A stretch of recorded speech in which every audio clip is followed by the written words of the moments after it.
అందరికి నమస్తే, welcome to BRK facts YouTube channel. నేను మీ బొమ్మెన రాజ్ కుమార్. ఇప్పుడు ప్రపంచం మొత్తం నేపాల్ దేశం వైపు చూస్తుంది. అసలు నేపాల్ దేశంలో ఏం జరుగుతుంది, ఎందుకు పెద్ద ఎత్తున నిరసనకారులు రోడ్లపైకి వచ్చి ప్రభుత్వం పైన పెద్ద ఎత్తున నిరసన కార్యక్రమాలు చేపట్టారు? అక్కడున్నటువంటి ప్రజలు, అక్కడున్నటువంటి యువత, అటువంటి ప్రజా పరిపాలన వ్యవస్థ పైన ఇంత పెద్ద తిరుగుబాటు ఎందుకు చేయాల్సి వస్తుంది? అసలు నేపాల్ దేశంలో ఏం జరుగుతుంది?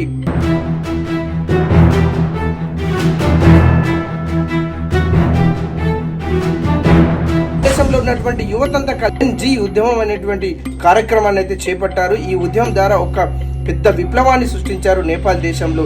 అసలు నేపాల్ దేశంలో ఇంత పెద్ద ఉద్యమాన్ని సృష్టించడానికి అసలు కారణాలు ఏంటి?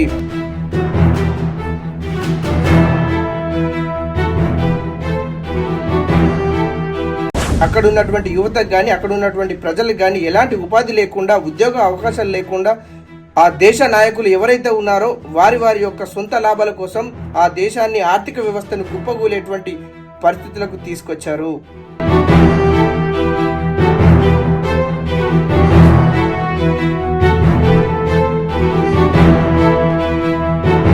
అక్కడ ఉన్నటువంటి యువతను పట్టించుకోకుండా, అక్కడ ఉన్నటువంటి ప్రజలను పట్టించుకోకుండా, అక్కడ ఉన్నటువంటి పరిపాలన ఉన్నటువంటి అధికారులే వారు డబ్బు సంపాదించుకుంటూ రాజకీయ నాయకులుగా ఎదుగుతూ వారి యొక్క కుటుంబ సభ్యుల్ని ఇతర దేశాల్లో పెంచుతూ వారి యొక్క డబ్బును ఇతర స్విస్ బ్యాంకుల్లో దాచుకుంటూ ఇక్కడ ఉన్నటువంటి ఈ దేశంలో, ఈ నేపాల్ దేశంలో ఉన్నటువంటి ప్రజలకు అన్యాయం చేస్తూ, ఎలాంటి సమస్యలు పరిష్కరించకుండా, వారికి ఎలాంటి ఉపాధి అవకాశాలు కల్పించకుండా, ఎలాంటి ఉద్యోగాలు ఇవ్వకుండా చేస్తున్నారు.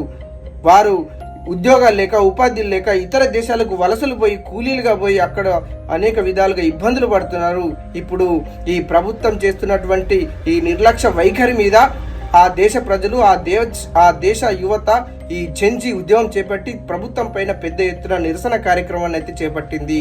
ఇది పసిగట్టినటువంటి ప్రభుత్వము ఈ జెన్జీ ఉద్యమాన్ని అణిచివేయడానికి పెద్ద ఎత్తున పోలీసు బలగాల్ని, ఆర్మీ బలగాల్ని దించి నిరసనకారుల పైన దాడులు చేపించేటువంటి ప్రయత్నం చేసింది. అక్కడ ఉన్నటువంటి ప్రతిపక్ష పార్టీలు ఇదే అనుకూలంగా చేసుకొని ఆ దేశంలో ఉన్నటువంటి పార్లమెంటు వ్యవస్థను ధ్వంసం చేయడం జరిగింది.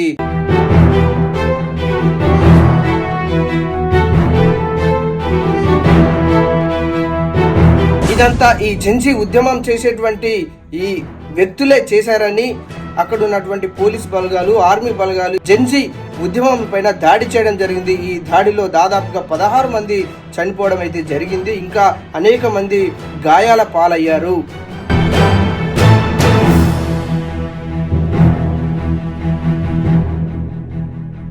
అక్కడ జరుగుతున్నటువంటి ఉద్యమం ఎందుకు జరుగుతుందంటే, అక్కడ ఆర్థికంగా చాలా ఇబ్బందులు ఎదురవుతున్నాయి ప్రజలకు.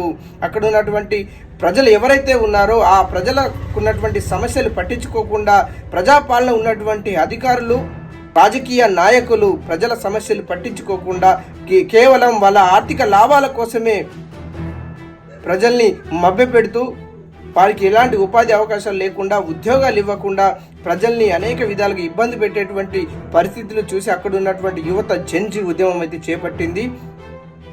ఇప్పుడు ప్రపంచం మొత్తం ఈ జెన్జీ ఉద్యమం చేపట్టినటువంటి యువత వైపు ప్రపంచం మొత్తం అయితే చూస్తుంది. నేపాల్లో జరుగుతున్నటువంటి ఉద్యమం ఇది. ఈ జెన్జీ ఉద్యమం ప్రభుత్వం చేస్తున్నటువంటి నిర్లక్ష్య వైఖరి మీద, ప్రభుత్వం చేస్తున్నటువంటి ఆర్థిక దోపిడీ మీద, ప్రభుత్వం చేస్తున్నటువంటి లంచగొండితనం మీద, అనేక విధాలుగా ప్రజలు హింసిస్తున్నటువంటి నేపాల్ ప్రజాపాలన వ్యవస్థ పైన ప్రజలే తిరుగుబాటు చేస్తున్నటువంటి ఒక పెద్ద పెను విప్లవం ఇది.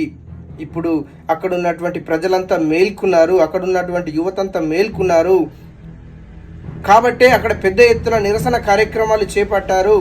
అక్కడ కనబడుతున్నటువంటి రాజకీయ నాయకులు ఎవరున్నా సరే వారిని తరిమి కొడుతున్నారు. వారి యొక్క ఆవేశం కట్టలు తెంచుకుంది. అక్కడ ఉన్నటువంటి యువతకు ఎలాంటి ఉపాధి లేక, ఉద్యోగాలు లేక ఇబ్బంది పడుతున్నటువంటి సమస్యనైతే వాళ్ళు చెప్పుకొస్తున్నారు. కాబట్టి పెద్ద ఎత్తున ఉద్యమాలు అయితే చేస్తున్నాము.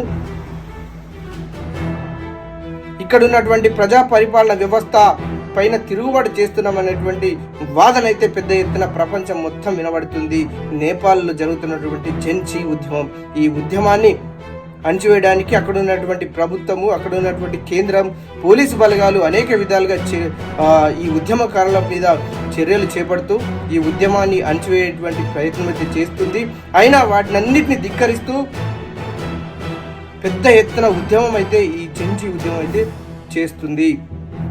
ఇప్పుడు ఈ జెన్జీ ఉద్యమం వైపు, నేపాల్ దేశం వైపు ప్రపంచం మొత్తం చూస్తుంది.